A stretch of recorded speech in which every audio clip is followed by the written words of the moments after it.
welcome back to the Clearly podcast, where we talk to the people really driving the change around how the world moves. We go past the headlines and look at the bold bets, the message changes, and the hard decisions. Today's guest, Matteo de Renzi, CEO of Gett. This story is strategic, it's personal, and it's pretty unbelievable. Gett raised over $1 billion, including $300 million from Volkswagen. They were on part to become a unicorn-backed IPO, and then war breaks out. This isn't a story about hype. This is around platform economics, hard decisions, and bold changes in a business to come back even stronger. Matteo, welcome. Thank you. Really good to have you here today. Matteo, I think we just start off by really, because of all the changes, what is Gett today? What is a fundamental business model, and where are you operating? Yes, so Gett is a mobility platform. We operate mainly ride-hailing services in Israel, in UK, and globally through a network of partner fleets. So in effect, we are a marketplace. We connect drivers and passengers, regardless if consumers or corporates, and we move them from A to B in the most seamless possible way. So we go back to that story I mentioned earlier, the sale. We fast forward today, when you came back, you took a stint to actually run and build out BP Pulse, the EV infrastructure of BP. And when you came in, you made some big changes, and today you are profitable. Mm-hmm. A big thing in today's market. You are working with over 2,000 different fleet players. Can we just tap into a bit of what changes you made when you came back in 2022 and why you came back? So maybe I start from the second one. So why I came back? I think Gett has always had a special place in my heart, because yes, I witnessed the very beginning of the adventure of Gett when we raised the $300 million from Volkswagen in those years when everyone, Uber, Lyft, all players were raising billions of dollars, and all car OEMs were really leaning forward into this new industry. With the idea of being part of it one day when autonomous cars and everything will come later. And since then, I've always been very fascinated by the mission and the potential of the business. But the real reason why I came back is because in those years, finally, we were planning to stretch our arms outside of our core territories and really become a global player for real. And interesting enough, we were supposed to do it through a tech and a value proposition that my team in the UK invented years ago. So it was kind of for me to see my child grow and become an adult. So I basically, one of those situations where you cannot say no, okay? But clearly, unfortunately, and this thing can happen, I came back to the business where we were still significantly unprofitable and growing. But as you said, preparing for a listing via SPAC process at NASDAQ. And yes, we were a unicorn at the time, or we were considered to be a unicorn at that time, with really fantastic prospects for growth in the US and globally. And literally a few weeks before the ceremony, actually, we were about to book the flights to go to New York for the ceremony, is when Russia invaded Ukraine. And then we as a business were very exposed to Russia in multiple ways. Plus, automatically, the markets closed, and then that last wave of SPACs kind of lost momentum. So we found ourselves in a typical painful and hopefully last very deep liquidity crisis, as we didn't collect the money that we were planning to collect from the listing, which then required a change from growth and everything nice to really fight for survival. But in a way, that excited me even more, in a way. So, and that's when my second journey at Gett started back in 2022. 2022 to today, you've now turned around. Can we give any numbers of the fact that you've become unprofitable to profitable, the uptick in Yeah, so I think it has been very successful turnaround, top line and bottom line. In our industry, it's still quite rare to find a business that grows and makes money at the same time. with the exception of some very large international players, which kind of took off already. But in our level, it's very hard to have both. So today, we are a growing business, and yes, our shareholders already shared, we do around $20 million EBITDA per year with 125, 130 million of revenues in dollars on a yearly basis. And without going too much into moving away from the finance and just on the strategic side, what were the key changes you made to actually turn this story around in the last 3 years? Yes, so I don't think there is a silver bullet when you do this kind of turnaround, but ultimately there is a path or a journey of difficult and often painful decisions that you have to do along the way. So we started from becoming naturally more skinny. So at the very beginning, we had to stem the bleeding, which meant we closed geographies like the US. We can go back to it later. A lot of lessons learned there. We had to close Russia for obvious reasons. And that automatically meant that we had to right-size our operations, which meant many getters leaving the business, unfortunately, at the time. And that was like a sort of first thing to do. Second phase has been clearly focus. We had to reshape our product roadmap. We have to rethink our value proposition and basically align the fewer resources that we had available, people and financial, on this in order to get the best possible return for the very little resources that we had available to us. And that phase lasted a good year and a half. And then we had the third phase, which then we capitalized on the gains and the benefit of this stabilization and focus. And now I think we are almost at the end of that phase where we're really confident about the performance of the business.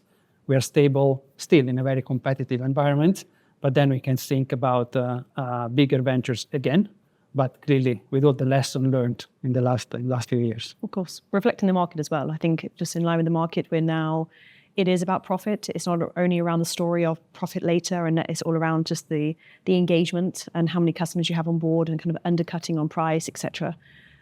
So from a customer point of view, you're seen as you have the B2C arm, which is effectively the difficult customers, main markets, UK, Israel. Now you pulled out the US, love to touch on that as well, and the journey there, because I know there's a bit of M&A involved and then a pullback, obviously out of Russia. And then also working with these thousands of enterprise customers and actually allowing them to book in multiple different locations for very complex, sometimes quite complex journeys.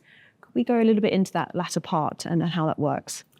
Yes, so we are quite proud of our corporate offering. We believe that from a tech and service standpoint is one of the best you can get in the market in the most demanding situations.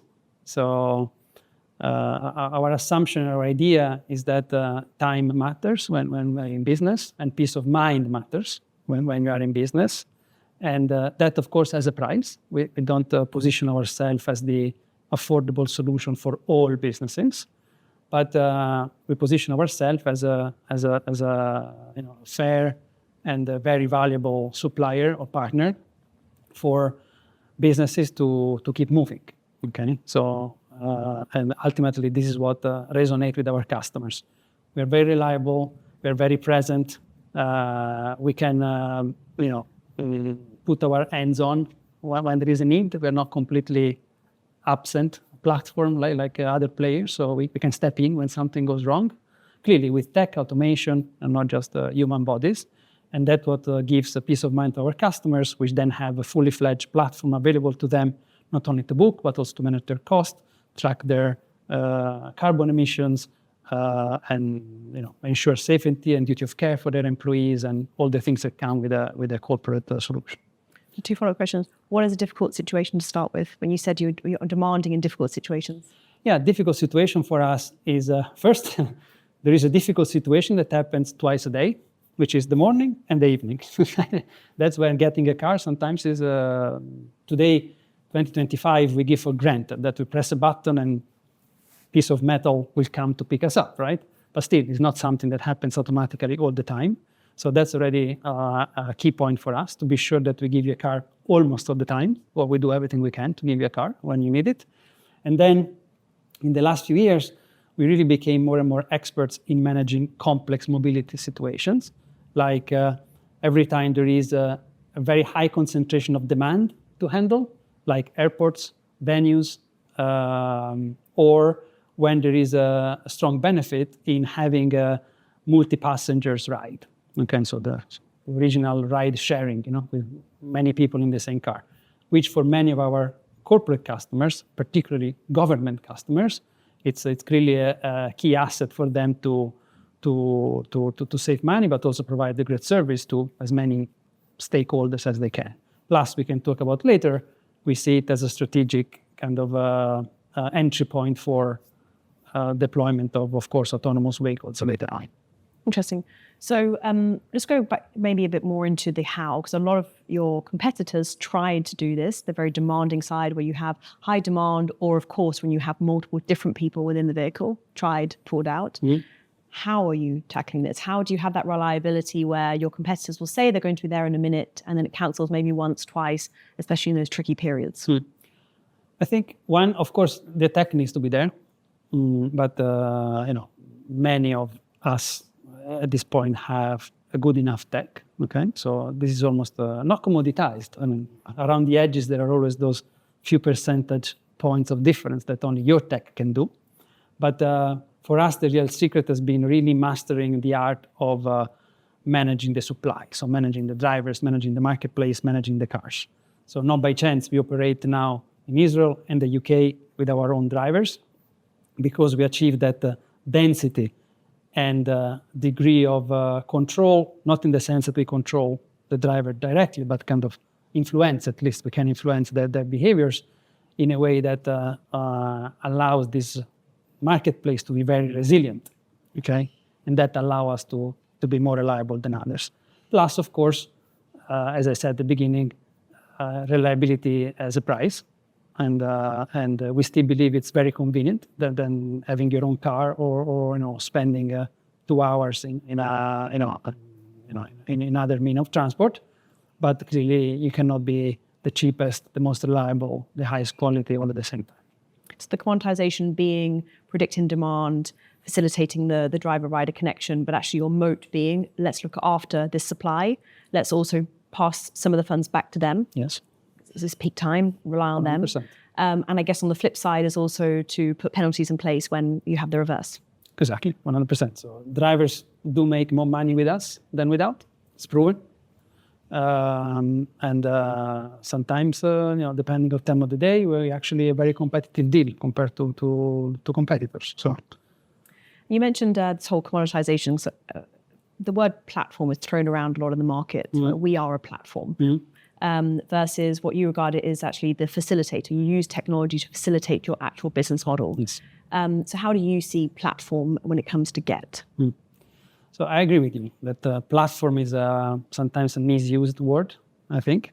For many companies, they say platform, but what they really mean is offering a suite of services that then either caters for multiple needs or multiple verticals, or allows the scalability of what they do, or just allow them to access a broader share of wallet of the same customers.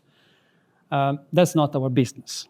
So technically, we are a platform, if you want, because we are a marketplace. So we are a platform where drivers and customers virtually and then physically meet at a certain point.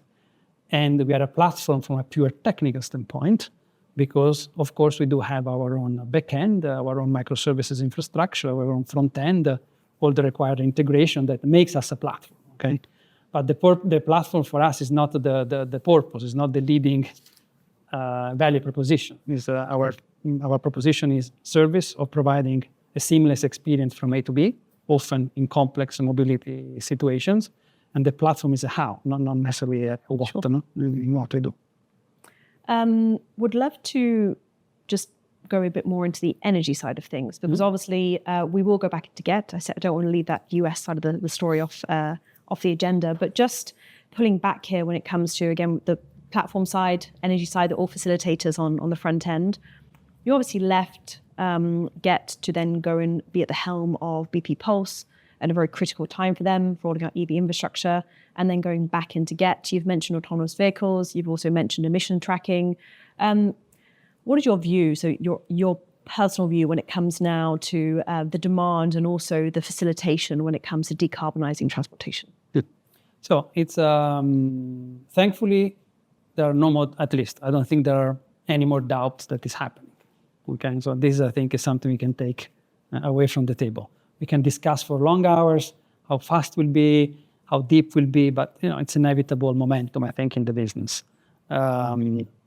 So this is a good news. Okay, from our standpoint, we see it as we see ourselves playing a role into it, if you want, because on one side we make part of our value proposition, the fact that we can help and support I'm talking about Gett for now, the electrification of our fabric of transport, the public transport in the places where we operate. But so in that sense, we are very supportive and try to do what we can to accelerate. I think, yes, I had the luxury of working on both sides. So now I am more on the client side. Back then I was more on the supply side when I was in BP Pulse. But even then, which was, now it's already 5 years ago, I think the sense that we were at the beginning of something that would have happened was already very, very strong. Okay. So I think in that sense, I think is very exciting. I personally find it even more exciting than autonomous cars or flying cars for now, because it's more tangible. It's something that we can perceive the benefit literally as soon as we leave from our doorstep, or so. I think it's something that it's very exciting in the short term, and more than other things. So you don't own any vehicles, but you do have that engagement on the supply side. And when you said earlier that you can help and facilitate that transition to electric or hybrid or other means, in what means are you doing this? Yeah, it is two sides again. So on one side, which is the driver's side, which is the more obvious if you want, is that we do have, for example, in London, we have more than 50% of our fleet, which is electric by now, fully electric. And those drivers, we know factually that they get more work than those that are not electric, not because we discriminate, but simply because users, when they can, they choose more often than none to be in an electric vehicle. So clearly we give them more work, plus we do partner with energy providers and infrastructure players in order to provide to our drivers the best possible deal they can get in order to accelerate or make their life more convenient in that respect. But also on the demand side, one of the data that we provide, of course, to our client is their carbon footprint. And then we help them to understand how much they can reduce their carbon footprint against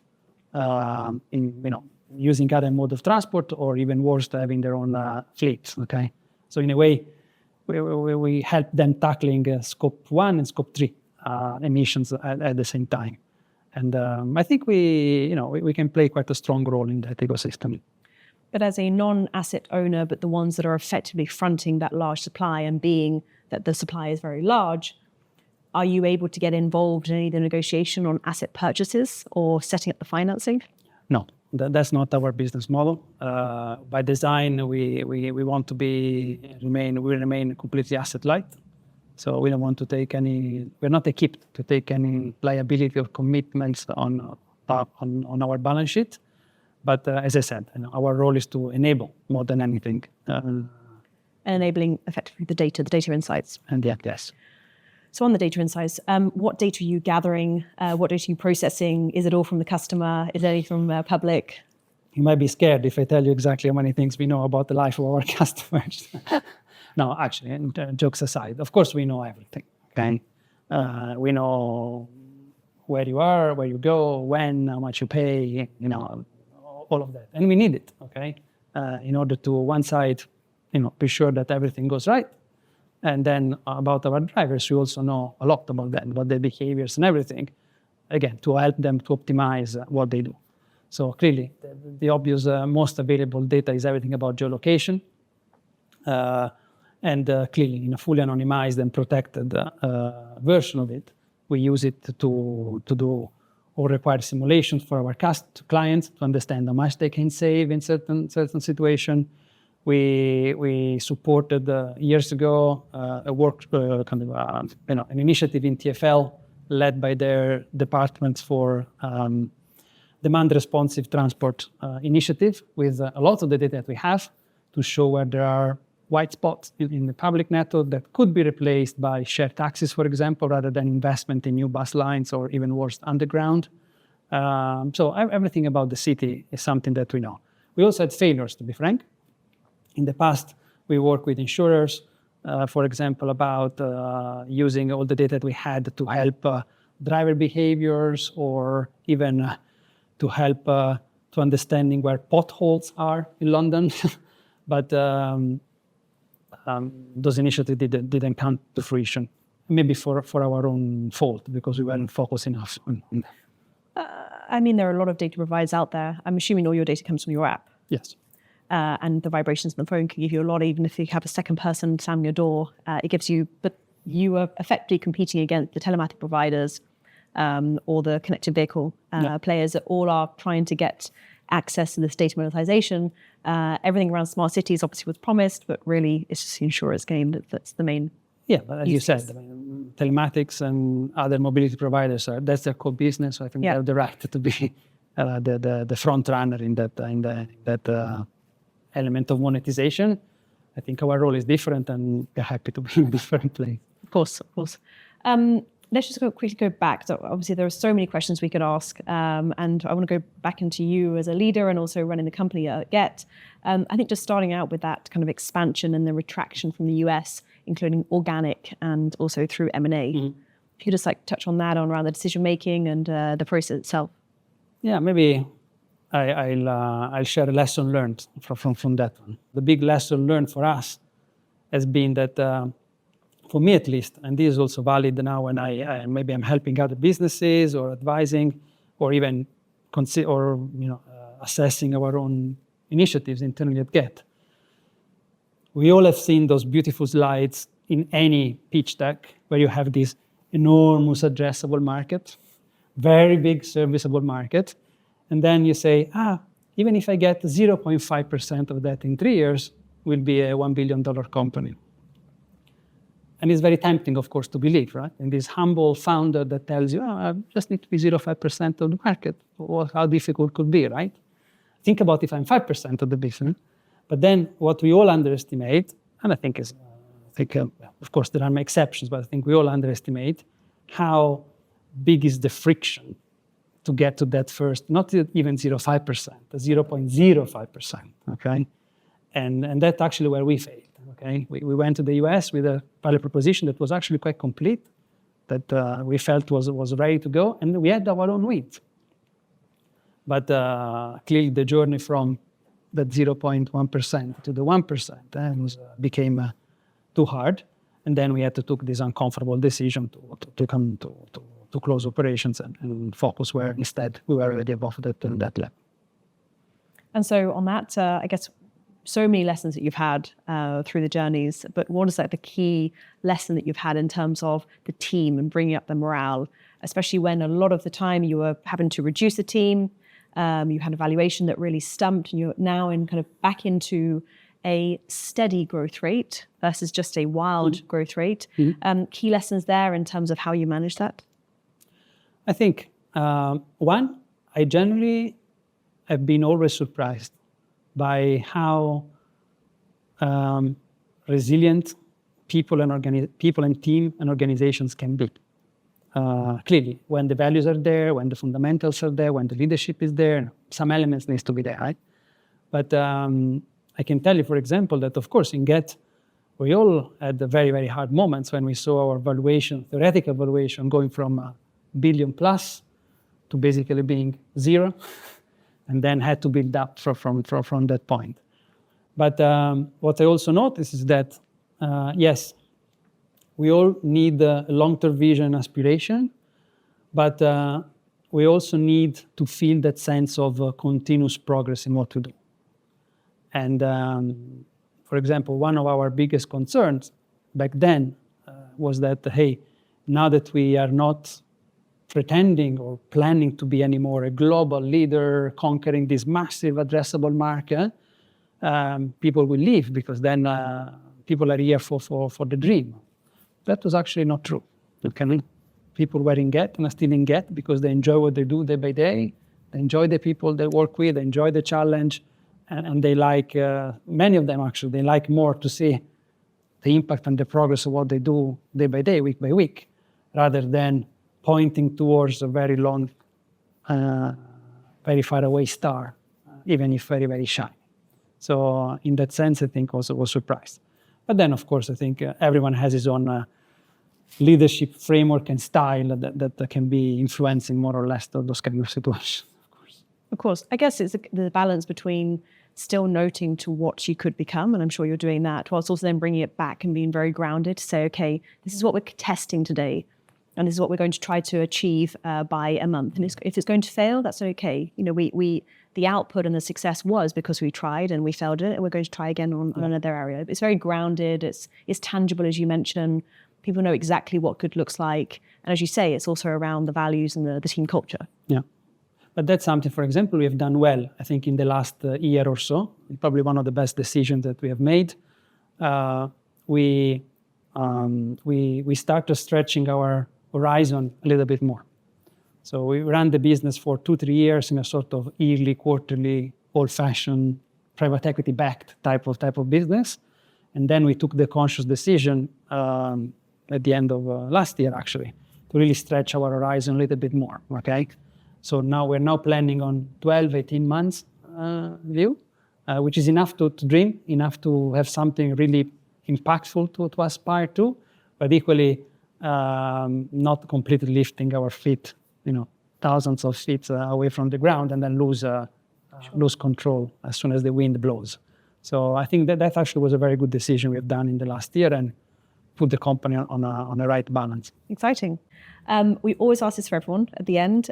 You have a billboard. It's going to be all across every airport, but also every time, any destination or any home you go across the whole of the UK. What does it say? Is it Gett board or Matteo board? I think in what you've been through and your profile, it's a Matteo board. Okay, so I think we'll say just 2 words, and it will be present. Love this. I think it's a really cool one. It's something that I think one of the lessons learned in the last years is really across adversity and everything. Ultimately, presence matters. Doesn't need to be physical presence. Most of the times, it's not anymore. But there is a matter of emotional, but also mental presence, and the presence being awareness. Awareness brings capabilities to separate the noise from the signal, and then ultimately leads to result and not only in your professional life but also in your personal sphere. Sounds simple, but actually I think it's one of the hardest things to do in any high or low is to remain present. So it's a great one. Thank you so much. Thank you for joining us. I learned a lot. I could have asked so many more questions, but we had to keep it short.